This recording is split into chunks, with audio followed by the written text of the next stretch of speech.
Close to nature is close to your world. Myron Homes, Cherubic Farms at Chevilla, 7799949104.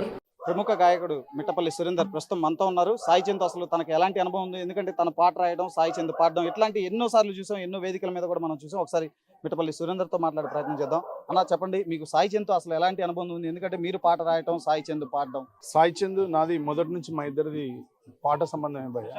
నేను రాసేది, సాయి పాడేది.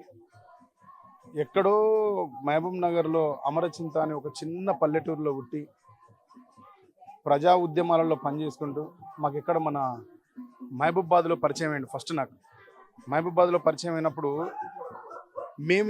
నేను ఏ tune ఇస్తానో, నేను ఏ ట్యూన్ ఇస్తే ఆ ట్యూన్ని అక్యురేట్గా పాడగలిగిన గాయకుల్లో తెలంగాణ రాష్ట్రం మొత్తంలో ఇద్దరు.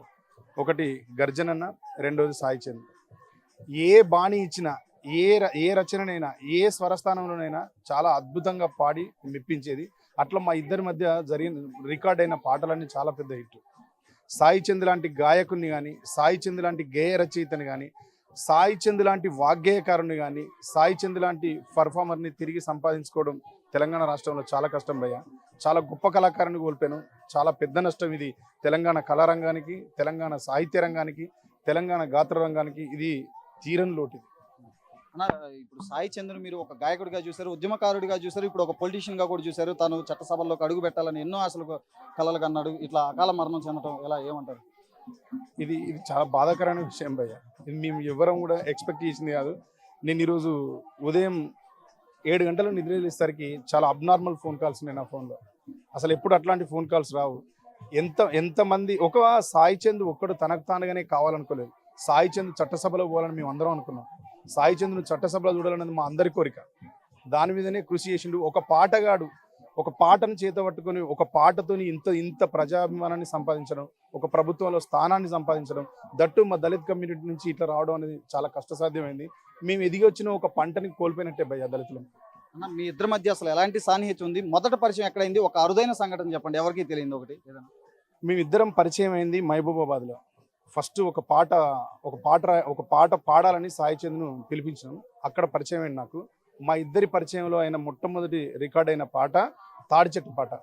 ఎంత ఉన్నతమైనదిరా తాడి చెట్టు జన్మ, దాని గుణములో ఉన్నదిరా కన్న తల్లి ప్రేమ, ఎనగర్రగా ఇల్లు కెన్ను మూకైతది, నిట్టెడయి నీడ నిలబెట్టుతుంటది, గుడిసెకు వాసమై ఆసరా ఉంటది, ఎండిన తడిసిన ఏండ్ల దాకుంటది, సర్కారు పథకాలు సంకనాకిపోతే పూరి గుడిసెకు పుట్ట కప్పులోనిస్తది. ఒక 20 చరణాల పాట ఒక అర్ధ గంటలో వాడి కూర్చున్నాడు థియేటర్లో. ఫస్ట్ పాట ఇది రికార్డ్ చేసినాం సాయి నేను. అక్కడి నుంచి మా పరిచయం అందరికీ తెలిసిన పాట రాతి బొమ్మల్లో కొలువైన శివుడు పాట దాకా విశ్వవ్యాప్తం అయింది. అన్న, ఒకసారి రాతి బొమ్మల్లో కొలువైన పాట పాడగలరు? రాతి బొమ్మల్లో నా కొలువైన శివుడా, రక్తబంధం విలువ నీకు తెలియదురా, నుదుటి రాతలు రాసేవో బ్రహ్మదేవా, తల్లి కొడుకుల ప్రేమ నీవు ఎరుగవురా, తెలిసుంటే జట్టంత నా కొడుకును తిరిగి తెచ్చివ్వగలవా నీ మహిమలు, రాతి బొమ్మల్లో నా కొలువైన శివుడా, రక్తబంధం విలువ నీకు తెలియదురా.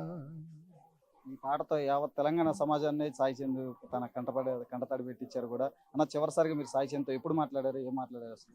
నేను సాయి చంద్ లాస్ట్ కలిసింది ఎప్పుడు అంటే మా కళాకారుల అందరి గొడవ, రసమయ్య బాలకృష్ణతో గొడవ జరిగినప్పుడు, ఆ గొడవకు ఒక ముగింపుగా అందరం కలిసి కూర్చొని మాట్లాడినప్పుడు మినిస్టర్ క్వార్టర్స్లో బాలకృష్ణ గారి ఇంట్లో కలవడం జరిగింది. అది మా ఇద్దరి చివరి ఆలింగనం. వాడు వెళ్ళిపోతూ కౌగిలించుకొని, బావా నేను నీ వలనైనా మన కళాకారులు మంచి జరుగుతుందని వాడు కౌగిలించుకొని పోయాడు.